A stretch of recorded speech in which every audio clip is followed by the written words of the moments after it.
سبحان الله الحمد لله ولا إله إلا الله. الحمد لله رب العالمين والصلاة والسلام على رسوله النبي الكريم وعلى آله وأصحابه أجمعين.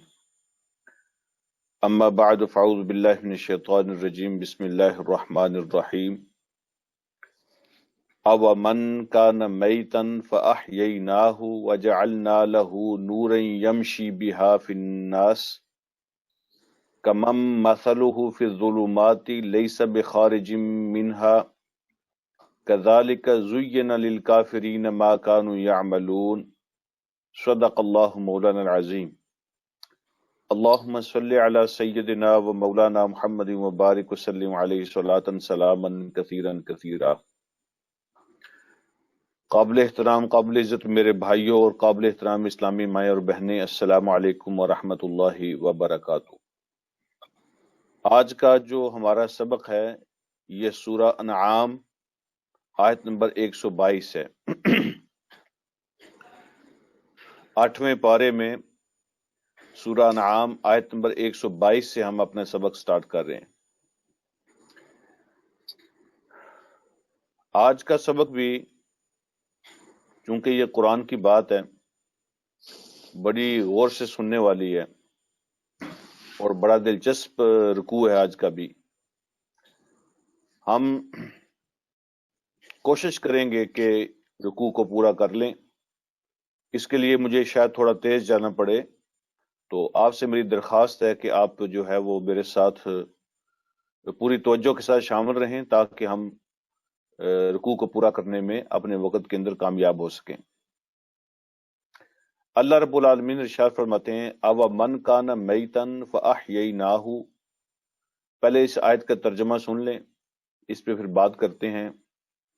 کیا وہ شخص جو مردہ تھا فَأَحْيَيْنَاهُ پھر ہم نے اسے زندہ کر دیا، زندگی عطا کر دی. وَجَعَلْنَا لَهُ نُورًا يَمْشِي بِهِ فِي النَّاسِ اور ہم نے اس کو روشنی عطا فرما دی جس روشنی کو لے کر وہ لوگوں کے درمیان چلتا پھرتا ہے. کَمَن مَثَلُهُ فِي الظُّلُمَاتِ لَيْسَ بِخَارِجٍ مِنْهَا کیا اس آدمی کی طرح ہو سکتا ہے جو اندھیروں کے اندر بھٹک رہا ہو اور اس سے نکلنے کا راستہ اس کے پاس نہ ہو. كَذَلِكَ زُيِّنَ لِلْكَافِرِينَ مَا كَانُوا يَعْمَلُونَ ایسے ہی جو کافر لوگ ہوتے ہیں، منکر ہیں، نہ ماننے والے ہیں، ان کے کام ان کے لیے خوبصورت بنا دیے جاتے ہیں یا بنا دیے گئے. ان کے کام کافروں کے ما کانوا یعملون جو کچھ وہ عمل کرتے ہیں وہ ان کے لیے خوبصورت بنا دیے گئے.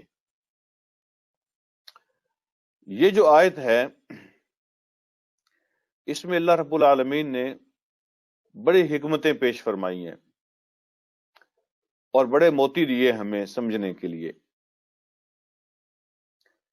پہلی بات تو یہ ہے کہ یہ اللہ رب العالمین کا انداز ہے سکھانے اور سمجھانے کا، ایک ڈیوائن وے آف انڈرسٹینڈنگ اور ڈیوائن وے آف ٹیچنگ. اللہ پاک کا سکھانے سمجھانے کا اپنا ایک انداز ہے اور وہ انداز ہے سوال کرنا، یعنی سوال کر کے بات کو سمجھانا. تو یہ پورے قرآن میں اللہ رب العالمین نے جگہ جگہ یہ انداز استعمال فرمایا ہے. یہ جو انداز ہوتا ہے نا کسی سے سوال کرنا اور سوال کر کے اس کو سمجھانا، یہ الہی طریقہ ہے، یہ خدائی طریقہ ہے. تو یہاں بھی اللہ رب العالمین نے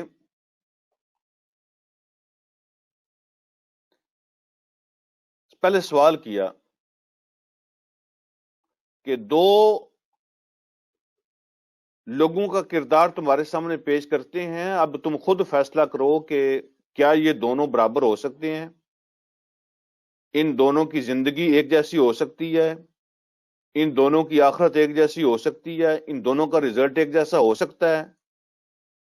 تو obviously جس بندے کا دماغ صحیح ہوگا، سلیم الفطرت ہوگا، اس کی عقل کام کرتی ہوگی، وہ فیصلہ کرے گا کہ ان دونوں کا ریزلٹ یا ان کی زندگی، ان کی آخرت یہ ایک جیسے نہیں ہو سکتے۔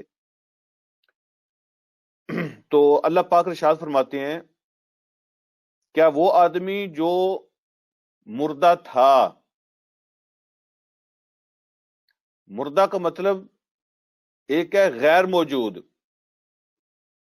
نان ایگزسٹنگ، وہ بندہ پہلے اس کا وجود نہیں تھا، ایک مطلب یہ ہے اس کا، اس کی پیدائش نہیں تھی، اس کا کہیں ذکر نہیں تھا، نام و نشان نہیں تھا اس کا، تو ہم نے اس کو زندگی بخش دی۔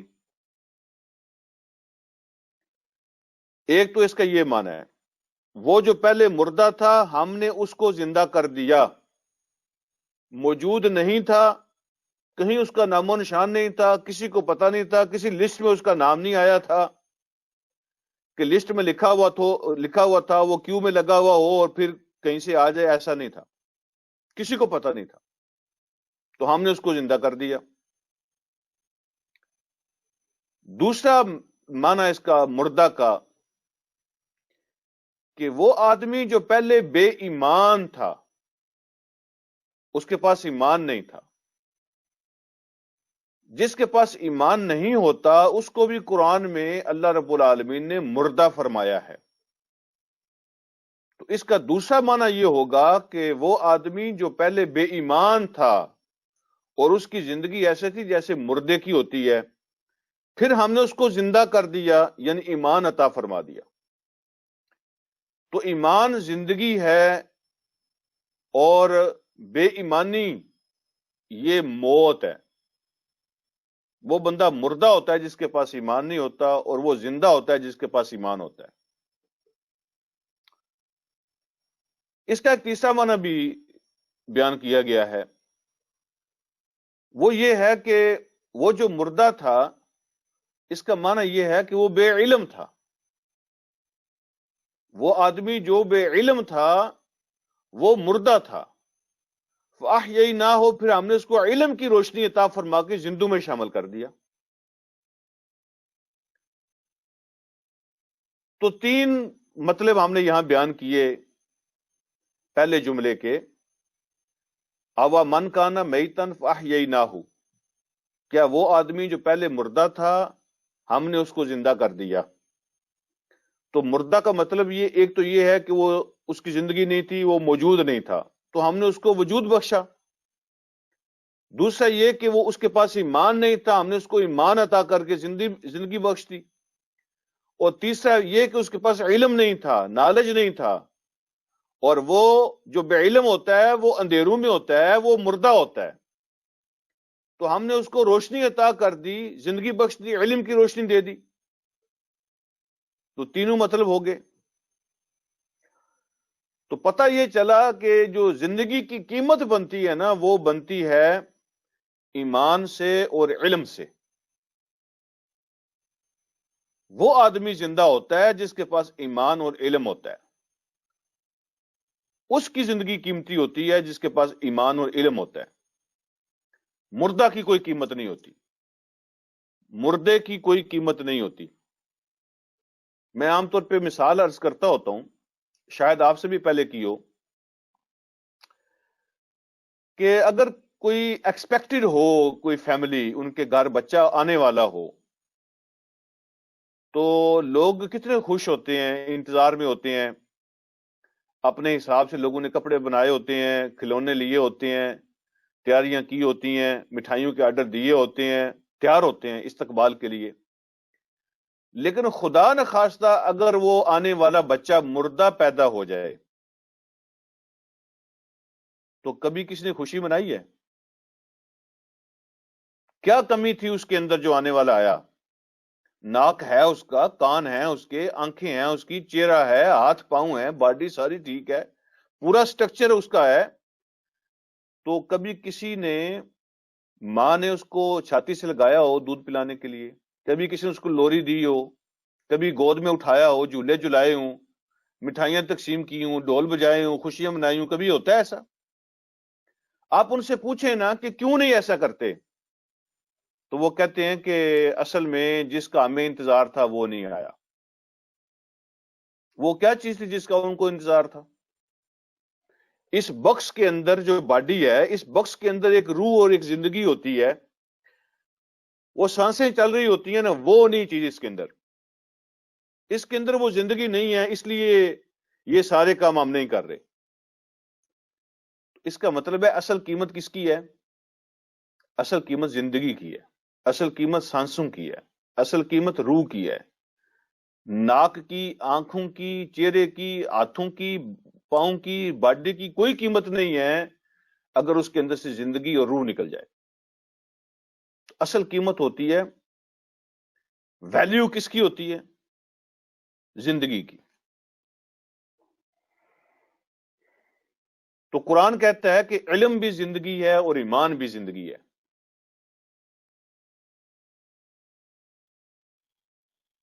جس کے پاس علم ہے نا، اس کی قیمت ہے اللہ کی نظر میں بھی اور دنیا کی نظر میں بھی، اور جس کے پاس ایمان ہے اس کی قیمت ہے۔ جو علم کے بغیر ہے وہ بھی مردہ ہے، اور جو ایمان کے بغیر ہے وہ بھی مردہ ہے۔ اس کے ہاتھ پاؤں ہیں، سب کچھ ہے، چل پھر رہا ہے، لیکن اس کی کوئی قیمت نہیں ہے۔ اگلی بات، دیکھیے زندگی تو بے شمار چیزوں میں ہوتی ہے نا۔ اگر ہم یہ کہیں کہ صرف زندگی ہو تو وہ تو ہر دنیا کی بے شمار چیزوں میں ہوتی ہے۔ گھوڑے میں زندگی ہے نا، گدے میں بھی زندگی ہے، کتے میں بھی زندگی ہے، ٹماٹر میں بھی زندگی ہے، گاجر مولی میں بھی زندگی ہے، اور پنڈی توری میں بھی زندگی ہوتی ہے، پھولوں پتوں میں بھی زندگی ہوتی ہے، لیکن کیا ان کی قیمت انسان کے برابر ہوتی ہے؟ گھوڑے گدے کی اور انسان کی دونوں میں زندگی تو ہے نا، لیکن انسان کی زندگی کیوں زیادہ قیمتی ہے؟ اس کی زندگی کیوں زیادہ ویلیویبل ہے؟ اس لیے کہ انسان کو اللہ پاک نے سینس دیا ہے، اس کو نالج دیا ہے، اس کو عقل دی ہے جو باقی مخلوق کو نہیں دی ہے۔ اس کی عقل کی قیمت ہے، زندگی تو ان کے اندر بھی ہے، لیکن اس کی عقل کی قیمت ہے، اس کے علم کی قیمت ہے۔ اور جب اس عقل اور علم کے ساتھ ایمان شامل ہو جاتا ہے تو یہ کائنات کی سب سے بہترین مخلوق بن جاتا ہے، پھر اس کی قیمت کی کوئی چیز باقی نہیں ہوتی، یہ سب سے قیمتی ہو جاتا ہے عقل اور علم کے ساتھ جب ایمان شامل ہو جاتا ہے۔ اگلی بات، تو اللہ فرماتے ہیں وہ بندہ جو مردہ تھا یا بے ایمان تھا یا بے علم تھا، ہم نے اس کو زندگی دی، اس کو علم دیا، اس کو ایمان دیا۔ وَجَعَلْنَا لَهُ نُورًا يَمْشِي بِهِ فِي النَّاسِ، پھر ہم نے اس کو اپنی طرف سے نور بھی عطا کر دیا، اس کو روشنیاں بھی دے دی، ایمان اور علم کی روشنیاں دے دی، اس کو ہدایت کی روشنی اس کو عطا کر دی، اس کو گائیڈ کر دیا، حق اور باطل سمجھا دیا، صحیح اور غلط بتا دیا۔ کتنے خوش قسمت لوگ ہوتے ہیں جن کو اللہ پاک یہ نور عطا کر دیتا ہے، اس کو پتہ چل جاتا ہے گناہ کیا ہے اور نیکی کیا ہے، صحیح کیا ہے، غلط کیا ہے، سچ کیا ہے، جھوٹ کیا ہے، حق کیا اور باطل کیا ہے۔ جس کو یہ پتہ چل جاتا ہے اس کے پاس اللہ کا نور ہوتا ہے۔ وَجَعَلْنَا لَهُ نُورًا، پھر ہم نے اس کو نور دیا اپنا۔ نور اس سینس کو کہتے ہیں جو حق اور باطل کو پہچانتا ہے، جو غلط اور صحیح کو پہچانتا ہے، اور جن کے پاس یہ پہچان نہیں ہے ان کے پاس اللہ کا نور نہیں ہے۔ پھر اللہ نے اپنے نور کی خاص بات بیان کی، جس کو یہ نور مل جائے وہ کیا کرتا ہے؟ یمشی بہی فی الناس، وہ اس نور کو لے کر لوگوں کے پاس جاتا ہے، اس نور کو لے کے لوگوں کے اندر چلتا پھرتا ہے، اپنے گھر میں نہیں بیٹھتا۔ جس کو اللہ ہدایت کا نور دے دینا تو اس کو گھر بیٹھنے کی اجازت نہیں ہے۔ یمشی بہی فی الناس، وہ نور کو لے کے لوگوں کے پاس جاتا ہے، اس نور کو تقسیم کرتا ہے۔ کبھی آپ نے سنا کہ ایک بندے کے پاس لائٹ ہو، لائٹ کسی بھی قسم کی لائٹ ہو، موم بتی ہو، لالٹین ہو، کوئی لائٹ ہو اس کے پاس، تو وہ لائٹ کو کور کر دے، ڈانپ دے، اس کو چھپا دے، تو ہم کیا کہتے ہیں؟ بیوقوف آدمی، لائٹ کا پرپز ہی ختم ہو جاتا ہے، لائٹ کا مقصد ہی دفن ہو جاتا ہے اگر آپ اس کو کور کر دیتے ہیں، چھپا دیتے ہیں۔ لائٹ کا تو مقصد یہ ہے کہ اس کو آپ کور نہ کریں، اس کو روشنی پھیلنے دیں، اندھیرے دور ہونے دیں، یہی مطلب ہے یہاں پہ یمشی بہی فی الناس، وہ روشنی کو لے کے لوگوں کے پاس جاتا ہے، اس پہ ٹوکرے ڈال کے اندر گھر میں کونے میں نہیں بیٹھ جاتا، اس کو کور کر کے چھپا کے نہیں بیٹھتا. یہ نور چھپانے والی چیز نہیں ہوتی، یہ کور کرنے والی چیز نہیں ہوتی. آپ نے کہیں سنا نبی علیہ الصلوۃ والسلام کی زندگی کے بارے میں، کہیں پڑھا آپ نے کہ جب سے وحی نازل ہوئی اور اللہ نے اپنے نبی سے فرمایا کہ اس روشنی کو لوگوں تک پہنچائیں، لوگوں کو ڈرائیں، یہ میسج میرا دیں لوگوں کو، جب سے پہلی وحی نازل ہوئی اور اللہ نے یہ حکم دیا کہ یہ روشنی لے کے نکل جائیں، اس کے بعد کبھی آپ نے پڑھا سنا کہ آپ غار حرا میں واپس گئے ہوں؟ کبھی نہیں گئے. اس لیے کہ اللہ نے وہ روشنی عطا فرما دی تھی، تو اب وہ لوگوں کے اندر لے کے جانا تھا. اللہ نے فرما دیا تھا کہ یہ اب یہ ڈیوٹی ہے، یہ روشنی تقسیم کرنی ہے. اس سے پہلے تو آپ کئی کے دن وہاں رہتے تھے، زیادہ وقت وہاں گزارتے تھے، کئی کے دن رہتے تھے. لیکن جب سے یہ اللہ پاک نے حکم دے دیا، اس کے بعد آپ غار حرا میں نہیں گئے. یمشی بہی فی الناس، اس نور کو لے کے لوگوں کے اندر جانا ہے. یہ صرف اپنے لیے نہیں ہوتا، یہ پھیلانے کے لیے ہوتا ہے. اندر گھس کے بیٹھنا نہیں ہوتا، لوگوں کے پاس جانا ہوتا ہے. یہ جو رہبانیت ہے نا، رہبانیت، دنیا کو چھوڑ دو، جنگلوں میں چلے جاؤ، کمروں میں بند ہو جاؤ، لائٹیں بند کر لو، مراقبے شروع کر دو، خانقاہی نظام میں چلے جاؤ، یہ نہیں صحیح. یمشی بہی فی الناس، اس نور کو لے کے لوگوں کے پاس جاؤ. چھپ کے بیٹھنے سے یہ کوئی طریقہ نہیں ہے. اللہ انسانوں میں ملتا ہے، انسانوں میں. اللہ اندھیروں میں نہیں ہوتا، اللہ کونوں میں نہیں ہے، اللہ جنگلوں میں نہیں ہے، اللہ انسانوں کے اندر ہے. اللہ کو انسانوں کے اندر تلاش کرو. لوگوں سے رابطہ مضبوط کرو گے تو رب سے رابطہ مضبوط ہوگا. آپ نے بہت لوگ دیکھے ہوں گے، لوگ علم ان کے پاس بہت ہے لیکن وہ بیچارے سوشل نہیں ہوتے. تو اس ڈگری کو کیا کرنا ہوتا ہے، اس علم کو کیا کرنا ہوتا ہے جو انسان کو انسان سے جوڑتا نہیں ہے بلکہ توڑ دیتا ہے. وہ ان کو سوشلائز نہیں کرتا، ربط ضبط نہیں ہوتا لوگوں کے ساتھ. تو بھائی ڈگریاں اگر آپ کے پاس زیادہ بھی ہیں، آپ انسانوں سے کٹ آف ہیں، تو ہم ڈگریوں کو کیا کریں؟ چاٹے ان کو، کیا کریں ان کو؟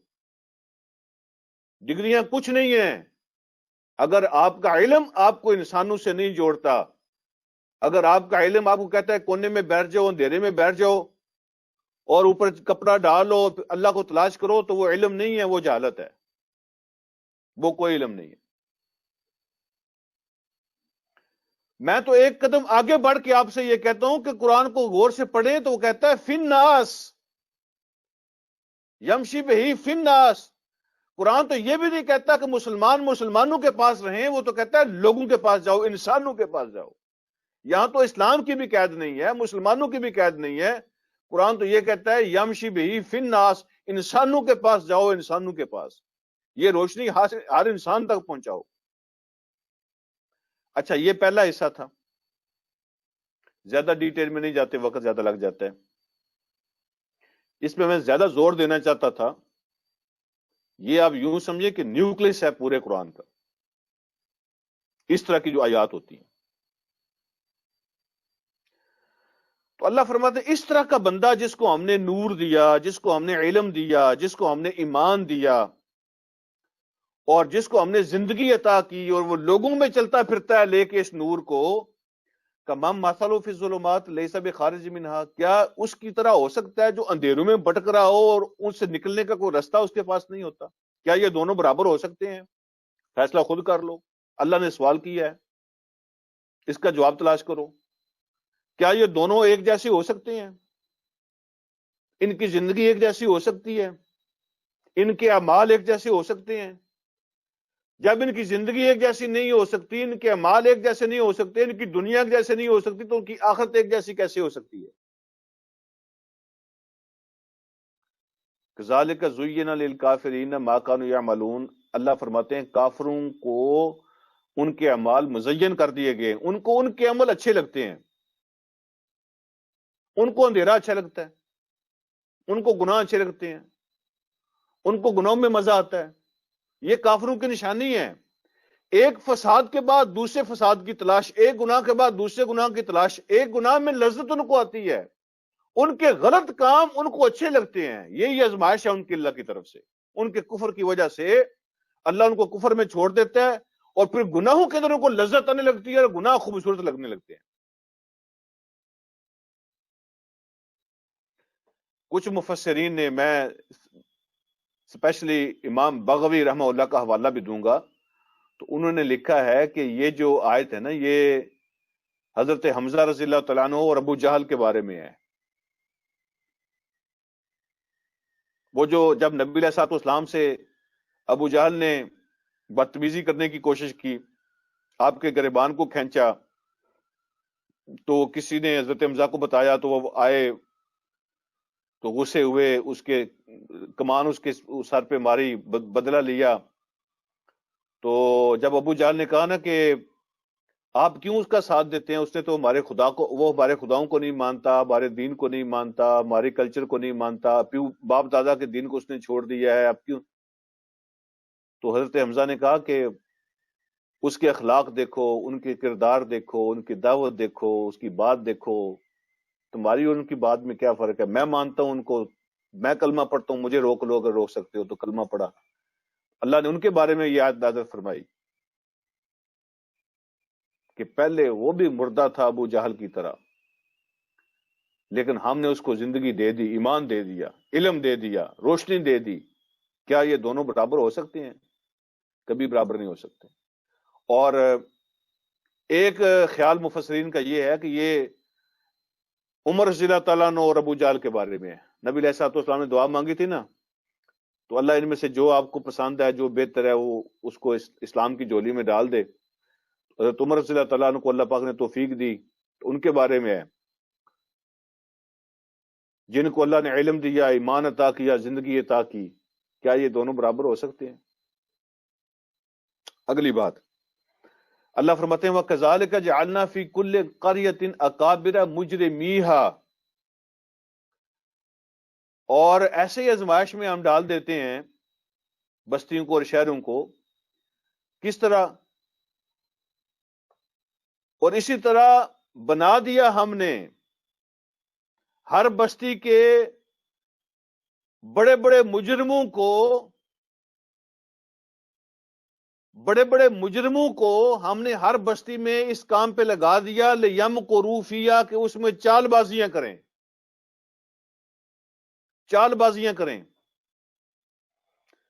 ہر بستی، ہر علاقے، ہر ملک، ہر شہر میں جو بڑے بڑے مجرم ہیں، ہم نے ان کو اس کام پہ لگا دیا کہ وہ مکر کریں، فساد کریں، چال بازیاں کریں۔ بڑے لوگوں کو ہم نے مجرم، جو بڑے لوگ ہیں نا مجرم، تو ان کو ہم نے چال بازیوں پہ لگا دیا۔ وہ شہر کے اندر لوگوں کو ہدایت سے روکتے ہیں، روشنی سے روکتے ہیں، علم سے روکتے ہیں، فساد مچاتے ہیں، ظلم کرتے ہیں، چال بازیاں کرتے ہیں۔ وما یمکرون الا بانفسہم، اور وہ جو چال بازیاں کر رہے ہیں نا، وہ چال بازیاں انہی کے خلاف ہیں، ان کا سارا مکر و فریب کسی اور کے خلاف نہیں ہے، ان کے اپنے خلاف ہے۔ وما یشعرون، اس بات کو وہ سمجھتے نہیں ہیں۔ ان کو اپنے دندوں کی فکر ہوتی ہے، دنیا کی پرواہ نہیں ہوتی۔ وہ اپنے دندے کی فکر کرتے ہیں، اپنے فائدے کی فکر کرتے ہیں، اور اپنے دندے اور فائدے کے لیے وہ ہر چیز کو کرش کرتے ہیں۔ کوئی اخلاق نہیں ہوتا، کوئی قانون نہیں ہوتا، کوئی کردار نہیں ہوتا۔ اگر ان کے دندے میں رکاوٹ آئے تو سب کچھ وہ توڑ دیتے ہیں۔ اللہ فرماتے ہیں بڑے بڑے مجرموں کو ہم جو ہے نا وہ مکر و فریب اور چال بازیوں میں لگا دیتے ہیں، اسی میں لوگوں کا امتحان ہوتا ہے۔ اور وہ جتنی بھی چال بازیاں کرتے ہیں، ان کا نقصان ان کی اپنی ذات کو ہوتا ہے، ان کو سمجھ نہیں آ رہی ہوتی۔ وہ سمجھتے ہیں کہ ہم فائدے میں جا رہے ہیں، وہ سمجھتے ہوتے ہیں کہ ہم فائدے میں جا رہے ہیں، ہم مور پاور گین کر رہے ہیں، ہم دولت حاصل کر رہے ہیں، ہم فائدے میں جا رہے ہیں، لیکن اصل میں وہ نقصان میں ہوتے ہیں، ان کو سمجھ نہیں آ رہی ہوتی۔ مجرموں کو اللہ بڑا بنا دیتا ہے. مجرموں کے ہاتھوں میں اللہ رب العالمین پاور دے دیتا ہے تو وہ چال بازیاں شروع کر دیتے ہیں. یہ ہوتی ہے اللہ کی آزمائش، یہ ہوتی ہے اللہ کے امتحان. کوئی اگر اچھے لوگ بھی ہوں نا، وہ تبدیلی کی بات کریں، انقلاب کی بات کریں، لوگوں کے کردار اخلاق کی بدلنے کی بات کریں، سیاست کو بدلنے کی بات کریں، قانون کو بدلنے کی بات کریں، انصاف کی بات کریں، عدالت کو بدلنے کی بات کریں، تو وہ لوگ ان کو اچھے نہیں لگتے، کہتے ہیں ان کو رستے سے ہٹاؤ. تو جو بڑے مجرم ہوتے ہیں نا، ان کے اپنے مفادات ہوتے ہیں، وہ اخلاق و کردار کی باتوں کو پسند نہیں کرتے اور وہ معاشرے کو بدلنے کی باتوں کو پسند نہیں کرتے. تو اللہ رب العالمین فرماتے ہیں کہ وہ چال بازیاں کرتے ہیں اور ان کی چال بازیاں انہی کے خلاف ہوتی ہیں. آگے چلتے ہیں. ایک دو اور پوائنٹ ان میں نے تھوڑا سا زور دینا ہے، باقی میں آپ کو آیات کا ترجمہ سناتا ہوں. وَإِذَا جَاءَتْهُمْ آیَةٌ، جب ان کے پاس ہماری کو نشانی پہنچتی ہے، جب ان کے پاس ہماری کو نشانی، آیت کا معنی بات بھی ہوتا ہے، آیت کا معنی حکم بھی ہوتا ہے، اور آیت کا معنی نشانی بھی ہوتا ہے. جب ان کے پاس ہماری کوئی نشانی، کوئی حکم، کوئی آیت پہنچتی ہے، قالو، تو وہ کہتے ہیں لن نؤمنا، کبھی نہیں مانیں گے، ہرگز نہیں مانیں گے، حتی نؤتا مثل ما اوتی رسول اللہ، یہاں تک کہ ہمیں بھی وہی کچھ دیا جائے جو کچھ اللہ کے رسولوں کو دیا گیا ہے، پھر مانیں گے. ابو جہل، ابو لہب، یہ بڑے بڑے جتنے بھی ہیں نا، ہر سوسائٹی کے بڑے، وہ کیا کہتے تھے؟ پہلے نبیوں کے زمانے میں بھی جو بڑے بڑے سردار ہوتے تھے وہ کیا کہتے تھے؟ ہم مان لیں گے آپ کی بات، لیکن یہ جو فرشتہ آیا ہے، ولید بن مغیرہ بھی یہی کہتا تھا نبی علیہ الصلوۃ والسلام کو. ولید بن مغیرہ بھی یہی کہتا تھا نبی علیہ الصلوۃ والسلام کو. وہ کہتا تھا اگر فرشتہ آیا ہے اور اللہ کی وحی آئی ہے تو میرے پاس کیوں نہیں آئی، آپ کے پاس کیوں آ گئی ہے؟ یہاں کا سیٹھ میں ہوں، یہاں کا بڑا میں ہوں، سردار ہوں، دولت مند ہوں، لوگ میرے پاس آتے ہیں اپنے فیصلے کروانے کے لیے. آپ تو یتیم تھے، جب آپ تو یتیم پیدا ہوئے ہیں اور آپ کے پاس دولت نہیں ہے، آپ کے باغات نہیں ہیں، اگر فرشتہ آیا ہے تو میرے پاس کیوں نہیں آیا؟ اسی طرح ہر زمانے کے جو بڑے بڑے لوگ ہیں نا، وہ کہتے ہیں کہ ٹھیک ہے مان لیں گے. جس طرح آپ کہتے ہیں نا اللہ نے فرشتہ میرے پاس بھیجا ہے، اللہ وہ فرشتہ ہمارے پاس بھیجے اور آ کے وہ ہمیں کہ خان صاحب، چودھری صاحب، راجہ صاحب، یہ جو ہے نا فلاں بندہ، یہ میرا بندہ ہے، یہ میرا نمائندہ ہے، یہ فلاں بندہ جو ہے میرا نبی ہے، یہ سچا ہے، اس پہ ہم اپنا کلام نازل کرتے ہیں، آپ ان کی بات مان لیں. فرشتہ آ کے ہمیں کہے تو پھر کوئی ویلیو بھی بنتی ہے، پروٹوکول بنتا ہے، پھر ہم مان لیں گے، پھر ہم مان لیں گے. ویسے نہیں. وہ کہتے ہیں کہ جب بھی کبھی ان کے پاس کوئی بات آئی نا، انہوں نے کہا نہیں مانیں گے جب تک ہمارے پاس بھی وہ نہیں آ جاتا جو رسولوں کے پاس آتا ہے. تو اللہ نے فرمایا اللہ عالم حیث یجعل رسالتہ، اللہ بہتر جانتے ہیں، اللہ خوب جانتے ہیں کہ اللہ نے اپنی رسالت کہاں بھیجنی ہے، کس کو رسول بنانا ہے. اللہ نے اپنی رسالت کا فریضہ کس کو عطا کرنا ہے، یہ اللہ بہتر جانتے ہیں. تم سے پوچھ کے اللہ نے فیصلہ نہیں کرنا کون نبی، کون رسول، کون اس کا نمائندہ بنے گا. یہ اللہ کا انتخاب ہوتا ہے. اللہ کے دین کا امبیسڈر کون بنے گا، اللہ کا نمائندہ کون بنے گا، اللہ کے دین کی بات کون پہنچائے گا، یہ دعوت کون دے گا، یہ اللہ کی سلیکشن ہوتی ہے. اللہ عالم حیث یجعل رسالتہ، اللہ بہتر جانتے ہیں کہ اپنی نمائندگی کس کو دینی ہے، اپنی نمائندگی کس کو دینی ہے، اپنا نمائندہ اور اپنا میسنجر کس کو بنانا ہے. یہ بڑے نصیب کی بات ہوتی ہے، اللہ سب کو عطا نہیں فرماتے. تو اللہ کے دین کے ایمبیسڈر بن جاؤ، اللہ کے دین کے نمائندے بنو، اور پلیٹ فارم جو ہے نا ان کو جوائن کرو.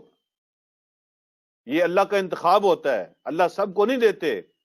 اللہ عالم حیث یجعل رسالتہ، اللہ خوب جانتے ہیں اور بہتر جانتے ہیں کہ اپنا رسول کس کو بنانا ہے اور اپنی نمائندگی کس کو دینی. باقی رہے یہ جو بڑے بڑے دعوے کرتے ہیں کہ ہم بڑے ہیں، ہمارے پاس کیوں نہیں آیا. اللہ فرماتے ہیں سیصیب الذین اجرموا صغار عند اللہ وعذاب شدید بما کانوا یمکرون، ان کو بھی ملے گا، لیکن کیا ملے گا؟ ان قریب پہنچے گا ان کو، یہ جو جرم کرنے والے ہیں، مجرم ہیں، ان کو پہنچے گا صغار۔ یہ لفظ صغیر سے بنا ہے، صغیر کا معنی ہوتا ہے چھوٹا، اور صغار کا معنی ہوتا ہے ذلت، رسوائی، چھوٹائی۔ اللہ ان کو نکو بنا دیں گے، اللہ ان کو ذلیل کریں گے، اللہ ان کو رسوا کریں گے، اور ان قریب یہ جو مجرم لوگ ہیں ان کے پاس آنے والی ہے اللہ کی طرف سے ذلت و رسوائی، ان کا مقدر بننے والی ہے، وہ وقت دور نہیں ہے۔ اور کیا آنے والا ہے؟ وعذاب شدید، اور اللہ کی طرف سے سخت عذاب آنے والا ہے، بما کانوا یمکرون، اس وجہ سے کہ یہ جو چال بازیاں کرتے ہیں، یہ جو چال بازیاں کرتے ہیں دین کے خلاف اور دین والوں کے خلاف، ان کی وجہ سے سخت عذاب اور ذلت و رسوائی پہ مسلط ہونے والی ہے۔ یہ دنیا کی زندگی میں بھی ہوتی ہے ذلت و رسوائی، آخرت کے اندر بھی یقینی ہوتی ہے ذلت و رسوائی۔ اب جو اگلی آیت ہے اس پہ میں تھوڑا سا زور دینا چاہتا ہوں، وہ بھی آپ غور سے سماعت فرمائیے گا۔ فَمَن يُرِدِ اللَّهُ أَن يَهْدِيَهُ یشرح صدرہ للاسلام۔ اللہ اکبر۔ یعنی یہ جو آیت ہے، جو اس کے اندر سمندر بیان ہوا ہے نا، اور جو اس کے اندر رحمت بیان ہوئی ہے، اور جو اس کے اندر اللہ کا انتخاب بیان ہوا ہے، میں کاش اس کو سمجھا سکوں، اور کاش آپ اس کو سمجھ سکیں، اور کاش لوگوں کے دلوں میں یہ بات آ جائے۔ اتنی بڑی بات اس آیت کے اندر بیان ہوئی ہے۔ اللہ فرماتے ہیں فَمَن يُرِدِ اللَّهُ أَن يَهْدِيَهُ يَشْرَحْ صَدْرَهُ لِلْإِسْلَامِ۔ اس کا سادہ ترجمہ سنیں پہلے آپ۔ جس کے ساتھ اللہ ارادہ فرما لیں، جس کے بارے میں اللہ ارادہ فرما لیں، أَن يَهْدِيَهُ، کہ اس کا ہاتھ پکڑنا ہے۔ ہدایت کا معنی ہوتا ہے ہاتھ پکڑ کے سیدھے راستے پہ ڈالنا، ہاتھ پکڑ کے سیدھے راستے پہ ڈالنا۔ جس کے بارے میں اللہ یہ ارادہ فرماتے ہیں کہ اس کا ہاتھ پکڑیں، اور اس کا ہاتھ پکڑ کے اس کو ہدایت دیں، اور اس کو سیدھے راستے پہ ڈالیں۔ یشرح صدرہ للاسلام، اللہ اس کے سینے کو اسلام کے لیے کھول دیتے ہیں۔ یہ سینہ کھولنے کا کیا مطلب ہوتا ہے؟ یہ فزیکل سینہ تو اتنا ہی رہتا ہے، یہ سینہ کوئی بڑا نہیں ہو جاتا، یہ کھلتا نہیں ہے، یہ میٹافوریکل ہے۔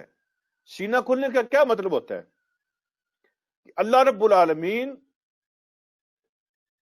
اس کے سینے کو اطمینان سے بھر دیتے ہیں، اسلام کی محبت اس کے اندر پیدا کر دیتے ہیں، سیٹسفیکشن اس کے اندر آ جاتی ہے، اسلام کے کسی حکم پر عمل کر کے اس کو سکون ملتا ہے۔ یہ ہوتا ہے سینہ کھولنے کا مطلب۔ اسلام کے لیے اس کا سینہ کھول دیتے ہیں، کیا مطلب؟ اسلام کسی ایک بات کا نام تو نہیں ہے، اسلام تو ایک وے آف لائف ہے، اسلام تو پورا ایک طرز زندگی ہے نا۔ تو جو کچھ بھی اسلام ہے، جب اللہ کا حکم اس کے سامنے آتا ہے تو نبی کی بات اس کے سامنے آتی ہے تو اس پر عمل کر کے اس کو ٹھنڈ پڑ جاتی ہے۔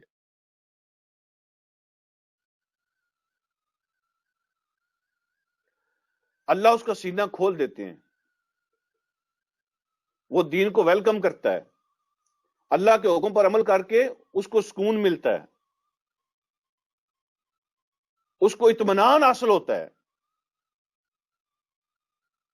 وہ بھوکا بھی ہو تو اللہ کی بات پر عمل کر کے سکون اس کو ملتا ہے، اس کے پاس کپڑے اس کے پھٹے بھی ہوں تو اللہ کی بات مان کے اس کو سکون ملتا ہے۔ اللہ اس کا سینہ کھول دیتے ہیں۔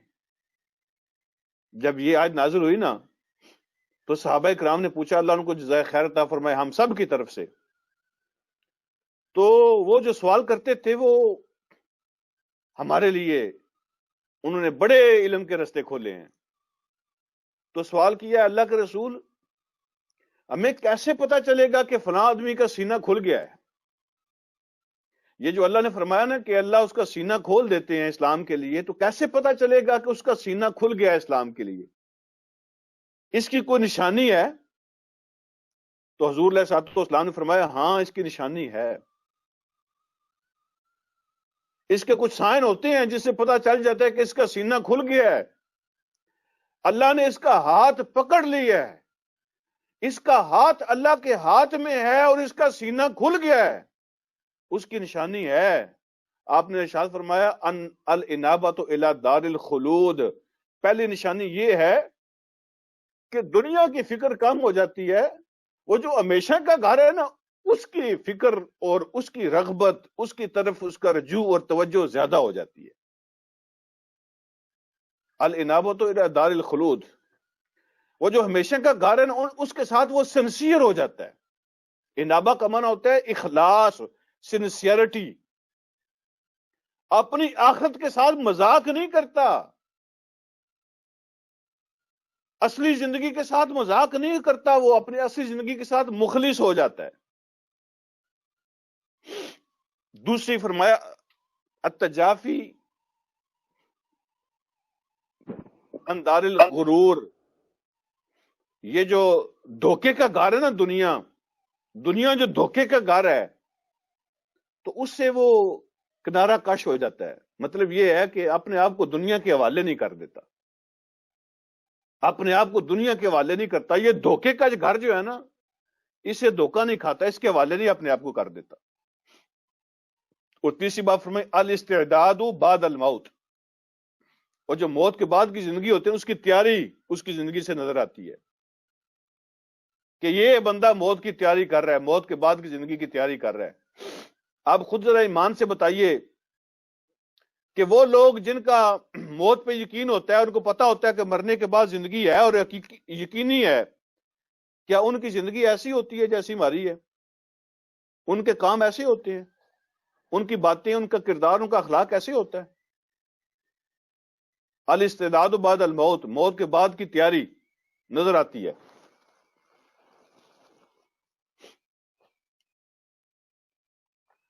یہ یاد رکھیں،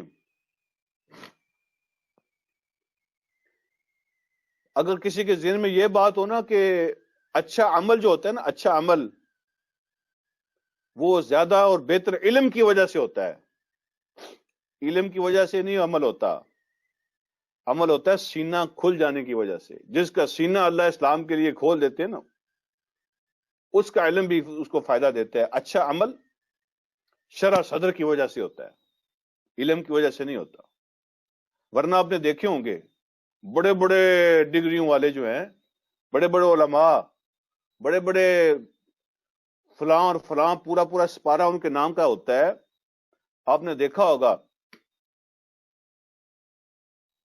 کیسے وہ حرام کھاتے ہیں، کیسے وہ لوٹتے ہیں، ان کی نجی زندگیاں دیکھیں، ان کی نجی محفلوں میں بیٹھ کے دیکھیں، ٹھیک ہے، اور ان کی لائف سٹائل کو دیکھیں۔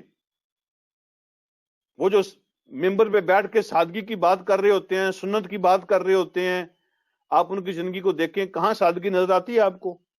وہ جو اخلاق کی بات کر رہے ہوتے ہیں، کتنی بات اخلاقی ان کی آپ کو نظر آ رہی ہوتی ہے۔ علم نہیں، شرح صدر مانگے، شرح صدر۔ علم کی وجہ سے بندہ عمل نہیں کرتا، شرح صدر کی وجہ سے کرتا، جس کا سینہ اللہ کھول دیتے ہیں۔ اور عبادت کرنے کے بعد جب سکون بندہ محسوس کرے نا، عبادت کوئی بھی اللہ کا حکم پورا کرنے کے بعد، دین کا حکم پورا کرنے کے بعد آپ سکون محسوس کرے نا، تو آپ یوں سمجھیں کہ اللہ پاک نے آپ کا سینہ کھول دیا۔ نماز آپ کو بوجھ نہیں لگتی، زکوٰۃ آپ کو بوجھ نہیں لگتی، روزے سے آپ کو تکلیف نہیں ہوتی، آپ کو یہ کام کر کے سکون ملتا ہے۔ اور یہ جو بعض کا بات میں ایسی کر دیتا ہوں، لوگ اس کو ذرا کڑوی سمجھتے ہیں، یہ جو چنی نہیں ہوتی، چنی عورتوں کی دوپٹہ جو ہوتا ہے، چنی، اس کا کتنا وزن ہوتا ہے؟ کچھ بھی نہیں ہوتا، لیکن سر پہ یہ رکھنا بوجھ لگنے لگتا ہے، اتنا وزنی لگتا ہے۔ جو اگلی آیت کے اگلے حصے میں جو بات آ رہی ہے نا وہ یہی آ رہی ہے ایسا لگتا ہے جیسے پہاڑ اٹھایا ہوا ہے. چلیں وہ اگلا حصہ پڑھ لیں پھر میں آپ کو پوری بات کرتا ہوں. تو جس کے ساتھ اللہ رب العالمین یہ ارادہ فرماتے ہیں کہ اس کو ہدایت دیں، اس کا ہاتھ پکڑیں، اس کا سینہ کھول دیتے ہیں اسلام کے لیے. وَمَن يُرِدْ أَن يُضِلَّهُ، اور جس کے بارے میں اللہ یہ ارادہ فرما لیتے ہیں کہ اس کو گمراہ کر دیں، یعنی گمراہی کے اندر چھوڑ دیں اس کو، یجعل صدرہ ضیقا حرجا، اللہ رب العالمین اس کے سینے کو تنگ کر دیتے ہیں، پھر اور تنگ کر دیتے ہیں. ضیقا کا معنی بھی تنگ اور حرجا کا معنی بھی تنگ. ٹھیک ہے، جہاں کسی کی اپروچ نہیں ہوتی، کسی کا ہاتھ نہیں پہنچتا، کسی کوئی وہاں جا نہیں سکتا، کوئی وہاں داخل نہیں ہو سکتا، وہاں کوئی رستہ نہیں ہے، یہاں کو پہنچنے کا کوئی صورت نہیں ہے، اس کو حرجن کہتے ہیں. ایسی جگہ جہاں کوئی بندہ، ایسی تنگ جگہ. تو جس کے ساتھ اللہ رب العالمین یہ ارادہ فرما لے کہ اس کو گمراہیوں میں چھوڑ دینا ہے، اللہ اس کے سینے کو تنگ کر دیتے ہیں، پھر اور بوجھ ڈال دیتے ہیں. اور اس کو کیسے محسوس ہوتا ہے؟ کأنما یصعد فی السماء، اور اس کو ایسے لگتا ہے اللہ کا حکم پورا کرنے میں، اس کو ایسے لگتا ہے جیسے اس کو آسمان پہ چڑھنا پڑ گیا ہے. اوپر چڑھنا مشکل ہوتا ہے نا، پہاڑی چڑھنا، اوپر چڑھنا.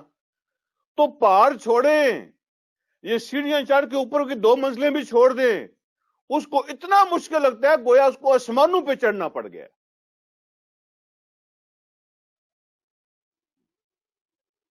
جب نماز کی باری آتی ہے نا، بہت بوجھ لگتا ہے، ایسے جیسے آسمانوں پہ سینہ تنگ ہو جاتا ہے. زکوٰۃ کا نام لیں تو بس وہ بہانے ڈھونڈتا رہتا ہے کہ کیسے کوئی پیسے بچے. لوگ بہانے سے سوال کرتے ہیں، یہ بھی ہے، وہ بھی ہے، یہ بھی مسئلہ ہے، وہ بھی مسئلہ ہے، پھر بھی میں زکوٰۃ دوں. اور جو میں چنی کی بات کر رہا تھا نا، دوپٹے کی، تو یہ اس کا کتنا وزن ہوتا ہے، لیکن وہ لگتا ہے پہاڑ اٹھایا ہوا ہے. پڑھے لکھے شریف لوگ، بہت اچھے خاندانوں کے بچے بچیاں، پڑھے لکھے شریف سمجھدار، لیکن وہ بھی کہتے ہیں زمانہ بدل گیا ہے، اور زمانے کے بدلنے کے ساتھ ان کو یہ سارے کام پہاڑ لگتے ہیں. بوجھ محسوس ہوتا ہے. تو دین کے جو حکم ہیں، ایسے لگتا ہے جیسے سینہ تنگ ہو گیا اور آسمان پہ چڑھنا پڑ گیا. اللہ فرماتے ہیں یہ اس کی پتہ کیا وجہ ہوتی ہے؟ اس کی وجہ یہ ہوتی ہے کذالک یجعل اللہ الرجس علی الذین لا یؤمنون، اللہ رب العالمین یہ گندگی ڈال دیتے ہیں ان پر جو ایمان نہیں لاتے. اندر ان کا نہیں نا مانتا، اندر سے ایمان نہیں لائے ہوتے، تو اللہ رب العالمین یہ گندگیاں ان کے اوپر ڈال دیتے ہیں. ضلالت کی گندگی، بدعملی کی گندگی، جہالت کی گندگی، ناشکری کی گندگیاں، کفر کی گندگیاں، شرک کی گندگیاں اللہ ان کے اوپر ڈال دیتے ہیں، گندے کر دیتے ہیں اللہ ان کو. اللہ ایسے ان کے اوپر گندگیاں ڈال دیتے ہیں جو نہیں مانتے.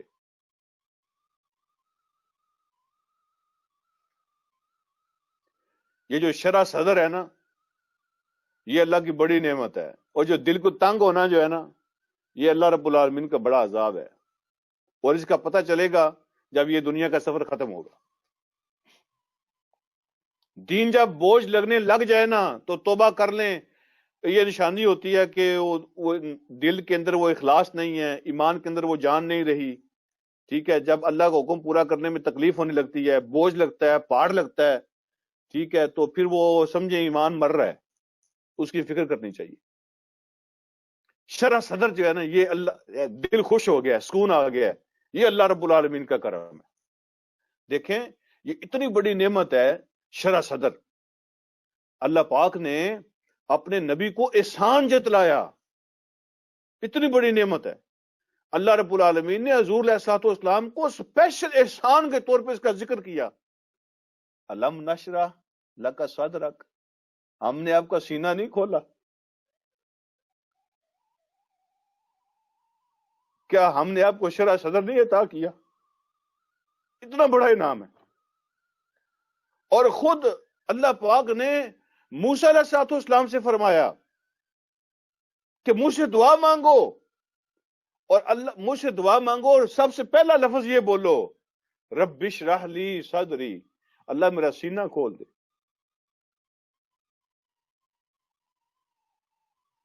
اے میرے رب مجھے شرح صدر عطا فرما۔ میں اگلی آیت کا ترجمہ کر کے سبق بند کرتا ہوں اور آپ سے درخواست کرتا ہوں کہ آج اپنا اپنا جائزہ ضرور لیں سب، میں اپنا اور آپ اپنا اپنا جائزہ ضرور لینا ہے کہ ان میں سے کون سی کیفیت ہوتی ہے۔ اللہ فرماتے ہیں وَهَذَا صِرَاطُ رَبِّكَ مُسْتَقِيمًا، یہ ہے تیرے رب کا سیدھا راستہ۔ جس کو اللہ ہدایت ہاتھ پکڑ کے سیدھے راستے پہ ڈالے اور شرح صدر عطا فرمائے، یہ ہے تیرے رب کا سیدھا راستہ۔ قد فصلنا الآیات لقوم یذکرون، ہم نے تو کھول کے باتیں کر دی ہیں، ہم نے تو باتیں کھول کے کر دی ہیں ان لوگوں کے لیے جو نصیحت کو قبول کرنے والے ہیں۔ ہم نے تو باتیں کھول کے کر دی ہیں ان لوگوں کے لیے جو نصیحت کو قبول کرنے والے ہیں۔ اللہ مجھے اور آپ کو توفیق عطا فرمائے۔ وآخر دعوانا الحمدللہ رب العالمین۔